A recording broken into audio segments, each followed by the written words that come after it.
Chicken curry first వీటిలో పట్టా, ఇలాచి, లవంగ, ఉల్లిపాయ వేసి బాగా వేయించుకోవాలి. చూడండి గరిటె ఎలా ఉందో. ఇది కలపడానికి ఫిష్కి కానీ ఫ్రైకి కానీ పులుసుకి కానీ చాలా బాగుంటుంది. ఈ గరిటె వేసి ఇట్లా వేపుకోవాలి. దూరగా ఫ్రై అయ్యాక పచ్చిమిర్చి, పుదీనా,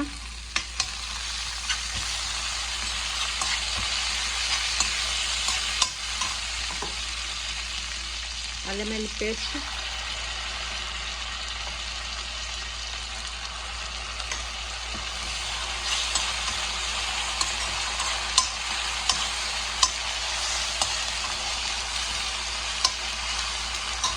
వేసి వేపుకోవాలి. ఫస్ట్ నేను చికెన్లో ఉప్పు, కారం, అల్లం వెల్లిపాయ, పసుపు వేసి కలిపి పెట్టుకున్నాము. వేగిపోయాయి. ఆ తర్వాత చికెన్ వేసేయాలి.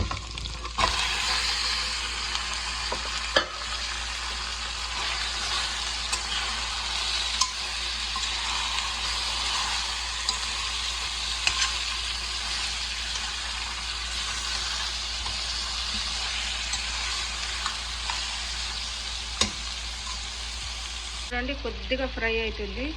అయ్యేటప్పుడే మనం టమాటాలు వేసుకున్నాం కదా, వేసాక మూత తీసి కాస్త ఇలా అంటే టమాటాలు అంతా గుజ్జు గుజ్జులాగా అయిపోతాయి.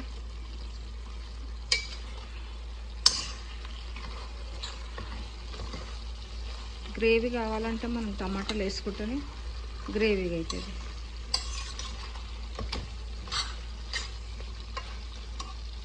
కాసేపు కలిపి మళ్ళీ మూత పెట్టాలి.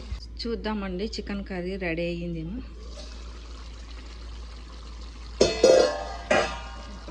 రెడీ అయిపోయిందండి చికెన్ కర్రీ. చెప్పడం మర్చిపోయానండి, ఫస్టే చికెన్లో ఉప్పు, కారం, పసుపు ముందే కలిపి పెట్టుకున్నాను.